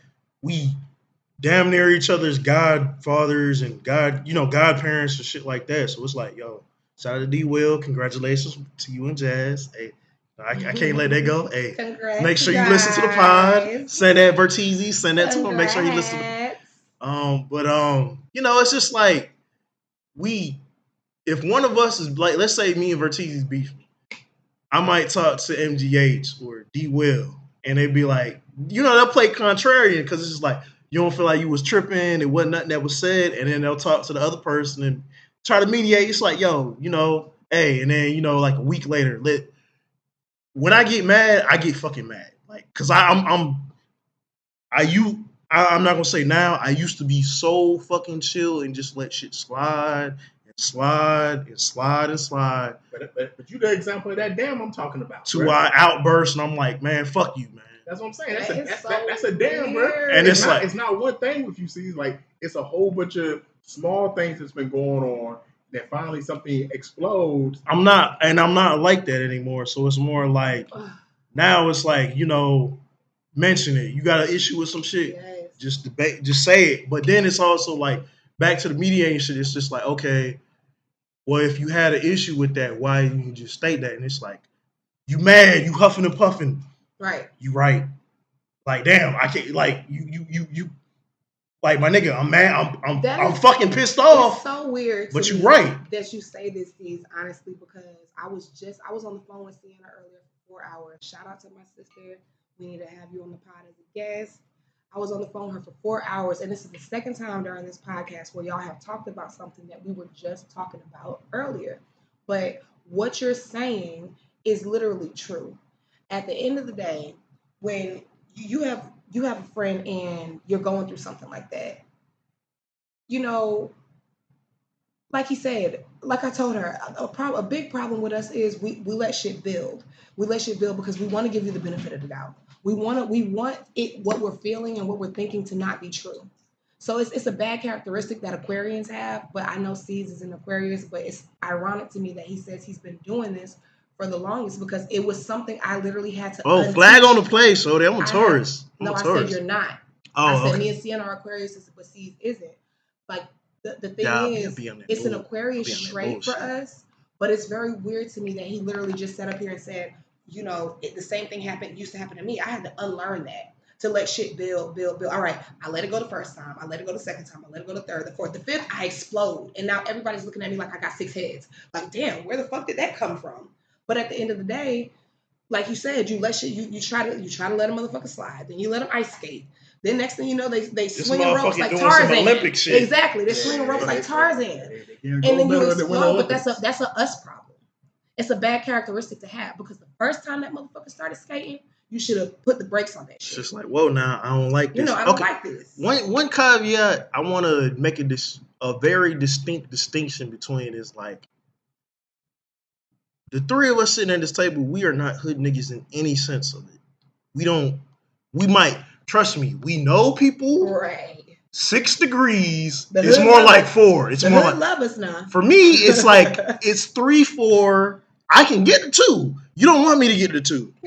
But, speaking for some of the other people for the table, I'm not trying to do that. But y'all probably like 2 degrees if y'all want to on a good day. But we're not hood people in any sense. But it's like when there's a divide between beef and like street beef. Because there's a distinct difference.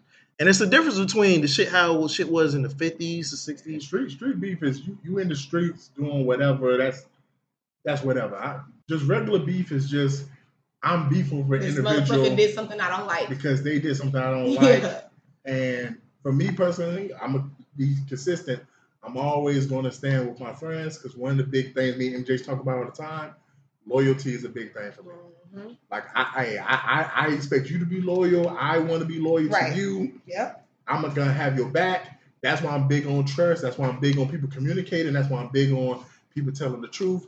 Because if a woman comes and says that you assaulted them C's, if you look me in my eyes as a man and say you did not do that shit, I will believe you because you're my homeboy. Right. That's why it's very important that you don't lie to me. Well, it just in our everyday interactions that you don't leave stuff out. Because don't give me a reason when something serious happens that I'm like, well, bro, you did lie about where you was at Tuesday, right? And that was a dumb lie, right? You know what I'm saying? So now you gotta question everything. You ain't gotta lie about stupid shit. Same thing with Robin. Like she's never lied to me, so that's why if she tells me something, I don't need proof, right? You know, granted, she will give me proof without me asking, but I don't need it because, right? She might ask me. I got a good track record for just. For just clarification, she might say, I need $20 because I'm trying to pay it for me. I'm $20 short. Cool. Then she might just ask for $20 for some weed. I can fuck with that. Because you're not lying to me saying my baby need this and you spend it on. I respect that. Right. Because there are hoes out here, women out here that would say, yo, my light's finna be on. Right. Then I see you at Juicy Crab. Right. Like what? So what kind said got life on my money? You got Juicy Crab on my money. Right. I'm sending you $100 thinking your kid's life will be on. Yeah, and you just wanted to go to Juicy Crab and get some drinks. And I've had her just do that. I've had her just say, yo, I'm out with my girls. Can you just shoot me some money? Because I don't have money for these drinks and I want to have a good time. And usually, as long as I got it, cool, man. You my friend. I don't want you begging random niggas for some shit. Cool, here you go. Boom, boom, boom. But that allows me, if she comes to me in a dire situation, to have that trust that she's not lying to me. You know, judge the situation accurately. That's why for me, it's easy for me to like, okay, cool. You don't fuck with them. I'm not gonna fuck with them either. Now I will say this: ain't nobody perfect, so I don't want to make it seem like we don't have blind spots. Right. Yeah. And what I mean by that is that's when it's like, yo, you ready to go off on somebody? I'm talking you down, or vice versa. It's like, yo, be rational, my dude, my person. You gotta have friends that can talk to you even when you're not being rational. It's like, yo, does this person know they violated you or they did this to you? Yeah, and we need to communicate that. Sometimes we have blind spots where you might not fuck with someone sees, but it's hard for me to completely cut them off. I mean, and that's the thing. It's like, it would be like, and at that point, it would just depend on how big the violation was. Just like Robin might not fuck with someone, and I might still kind of fuck with someone, that person. And that's kind of why I might not fuck with them the same validity. I might as you used to, the same capacity. Like so I'll give a story. I remember back in the day, and I can't remember why y'all didn't get along, but there was a woman I was entertaining at the time, and I just remember they didn't get along. Robin and the woman didn't get along. And like we had a 5-year on and off stretch of just messing with each other or whatever, And it was always hard for me to not mess with the woman, to be honest, just because of the simple fact, like I was flabbergasted with her. What can I say? She had a Wonder Woman pussy, But hey, when I was with her, everything was cool. But it did get to a point early on when we was messing around. Yo, you always talking down on Robin around me. Yo, you're not going to talk about my friend. Shut the fuck up. Leave that shit alone. Why you worried about her? Now, long story short, she jealous of Robin because we close. So she thinking I'm messing with Robin. Right. So that's why at the end of the day, she acting like that. But on the flip side, Robin like, damn, why you still be fucking for her? She got Wonder Woman pussy. I don't know what to tell you. But I wouldn't allow her to talk down on Robin around me. And I'm not going to give her sensitive information about Robin's lifestyle, home, or personal life and stuff like that, because I know they don't really get along. So it's like sometimes you do have blind spots where you want to cut people off, but they got Wonder Woman pussy. I don't know what to tell you. Right. Come on.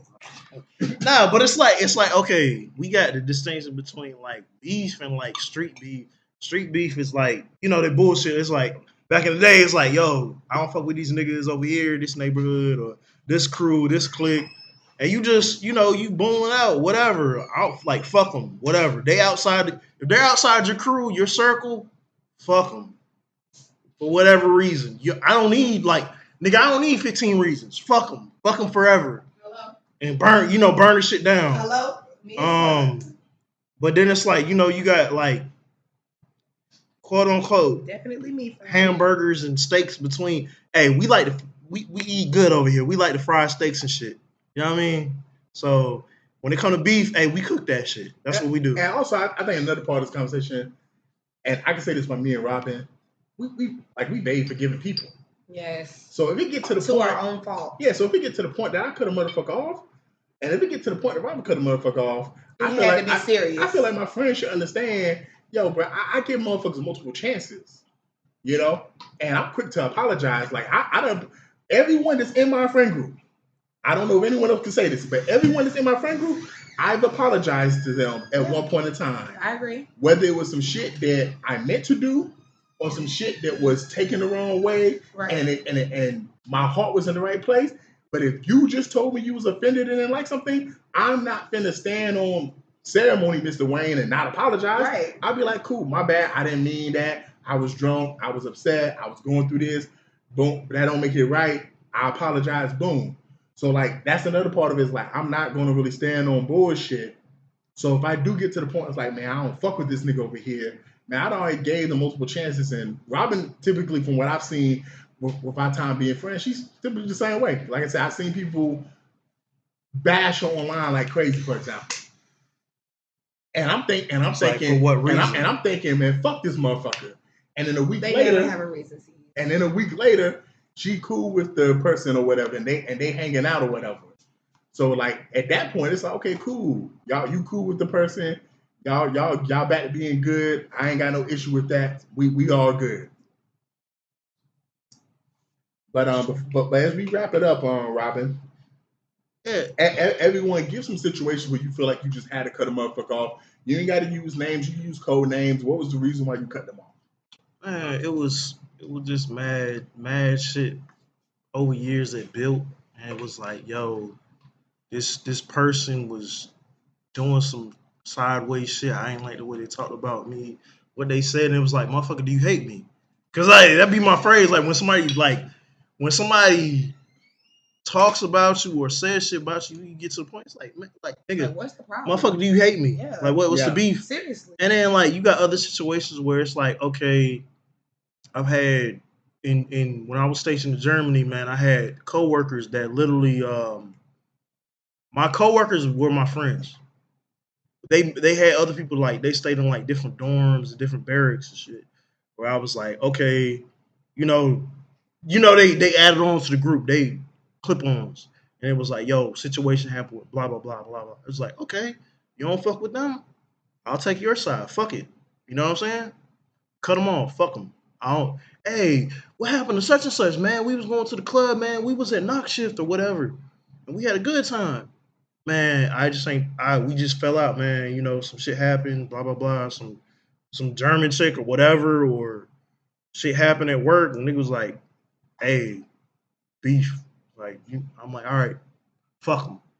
I don't need no other explanation. So it's like, but when it comes to my inner circle, it's like, it's always something to we're never gonna be, and I'm putting this into the world, into the universe. We're never gonna be to the point of no return. With my four friends, D Will, MGH, and Vertiz, will never be at the point to where we can't talk it out, whatever. We are grown fucking men, and we are living our life as grown men and doing this shit. And I'm proud of y'all boys. I don't say it enough. I'm giving you praises. Take this lightly because I don't do this shit normally. I'm proud of y'all boys. I love y'all. Y'all my brothers. Congratulations, D Will, again. And just keep going, keep pressing in your careers, your life. And I'm proud of y'all as grown men. Doing your thing, live life righteously, trust God. Keep going further. But at the end of the day, Street beef is way different from personal beef, and it's like personal beef. Try to talk about it. Try to knock it out. You got a problem with Sheila at work? If you had the conversation with her, the one-to-one, Sheila still got a problem, fuck her. Same shit with your manager. They got a problem with you? Fuck them. Get a new job. You will still make money. Trust me. You can get a job that pays probably fucking more. So hey, it just... Hey, Robin. What about you? My bad. What's the question again? I'm sorry. A time where you had beef with someone and you cut them off. A time where I had beef with someone, I will say most recently with somebody that I was very close to, because anybody prior to that does not deserve recognition. It was one of my closest friends. We've been best friends for over 15 years. And I mean, I love her to death. And let me get on a soapbox real quick for y'all, because this is what I think people fail to understand when it comes to quote unquote falling out with people, falling out with your loved ones, falling out with your friends, is at the end of the day, you are not required to have anyone in your space that doesn't serve you. And that servitude can be in any form, because all friends serve different purposes. You're not going to have one friend that serves the same purpose as another friend. You have different friends for different reasons. Your friends it's a level. So when I say that, to say that, this friend that I love so much, I had to cut her off because I realized she was very envious of my life. She would always make comments about, how everybody around me pours into me. Everybody around me takes care of me. Everybody around me just does so much. I don't have to do anything. She called me entitled. She called me spoiled, And the thing is, you've been my friend long enough to know how hard I've worked in my life to get where I'm at. So that let me know that she was not truly a friend to me, that she was envious in a way. And I cut her off. But at the end of the day, I will never sit up here and lie to anybody, because when you really love someone in real life, like when it's real to you, you don't just stop loving them. So what I want people to understand about cutting people off is that you can love people from a distance. Every single time I think of this girl, I send her light, I send her love, and I move the fuck on with my day. Facts. You do not have to take people back into your space, into your life, just because you miss them and just because you love them. It is okay to miss and love people from a distance. And that's just one thing I want people to understand. When you cut someone off, you don't have to forget about them. It don't have to be beef. It don't have to be a big thing. You can just cut somebody off and literally love them from a distance. Every time you think about them, send them light, send them love, and move the fuck on with your day. No, for sure. For sure. I don't be wishing downfall on people that I fall out with. Right. The only real fall I had with was a friend I had from high school. And we was real close. And I say during the college years, maybe a little bit after college, it was basically, like I said, about a big violation. We was hanging out somewhere, we went somewhere, and when we went to the little place, it was some girls that was like way too young for us to be around. So I left. When I left, he basically told me that's what he was on, and yeah, I just wasn't really rocking with that same shit like that. Right. Final thoughts, everyone, before we close out. Before you beef, man. Question: are you beefing just the beef, or are you about to cook a steak or a hamburger? I was about to say, or do this beef got some seasoning on it? Or some shit. So it's like, hey, if you can talk about it, mention it, let it go, do that. If not, hey, let the pieces fall where they fall. I'm in agreement with C's, as always. We talking about friends and everything. Hold on, Bertizzi. Hey, go ahead, hop on, man. We had a little intermission from my husband. Come on, he said this is what he had to say, you guys. He said, if we beefing for real, know how to fight. A friend. That's true. That's a good one. Hey, shout out to the friend of the pod, man. Hey, M. I ain't gonna say his whole name, M. Hey, shout out to you, boy. Mari B. That could be his pod name, Mari B. Well, yeah, we talking about friends or whatever, and while we talking about friends, next week there's a special day next week. One of my friends, MGH, it's his birthday next week. By the time this come out, his birthday will be probably a couple of days away. So, right now he's vacationing in Barbados. You know, very always proud of the life that he's living because I know how hard he's worked. We grew up together. I remember when he couldn't have a cell phone in high school. You know, like this is an individual that does not come from wealthy means. So he's worked really hard to be able to take trips with his family, you know, have a beautiful home, always very humble and stuff like that. You know, might have the most money in the room and you'll never even know because that's not what he leads with. So it's always been a pleasure and an honor being your friend. You've always been someone that I need someone to talk to. You there to listen. I need someone to calm me down. You calm me down. You know, we don't always see eye to eye on how everything in life should be, but I always love having conversations because you give me a perspective that's unique from my own. And I have to look at my own self and be like, you know what, I'm not always right. I didn't look at it this way. I didn't think about it this way. When he wants to be, he's one of the smartest people that I know when he actually decides to actually let you see it. So, you know, happy birthday to you, MGH, man. Happy birthday. You know, we'll be in Houston in a couple weeks to hang out with you and chill with you. Much love, man, to you and your family. Hey, all I'm playing in the car, Houston shit. Y'all ain't grew up on that shit. I did. All I'm playing, Houston shit. Hey, Houston will be there live and in the flesh real soon. Shout out, happy birthday. Trust me, we will celebrate when we get there. In the words of Ebby and Rakim, peace. I would say Rose's line, but I'm going to fuck it up, so I'm going to leave it to him, man. Shout out to Rose. Shout out to Juice, man. Shout out to MGH. Shout out to D. Will and Jazz. Matter of fact, shout out to Megan. Hey, we're going to plug you in. Just dropped a comic, digital comic. Shout out to you. We love you. Appreciate y'all doing everything big in Germany, man. And just being in the black nerd space and art and anime, just comic books. Shout out to you, man. And love and peace, man. Mr. DJ Rose, Verkeezy, and C's, welcome you to the No More Black Tears podcast. Black tears that's heaven sent. Barack the first black president. I love my black skin. I love walking in black excellence. Black power, let's represent. All black, that's evident. For sure, MLK and Malcolm X both didn't die for the hell of it. Strap your seatbelt, go and sell our land. What makes you think that we would sell our land? We wouldn't sell our land. What makes you think that we would go ahead and try to sell out then? No more black tears, black on black kids. Love us as is, love with passion. Paying black bills, learning black skills, making black meals. Black is backing. Big shout out to Fred Hampton. I'm black and proud like I'm James Brown, but I ain't doing no acting. My people here from the motherland. This podcast now active.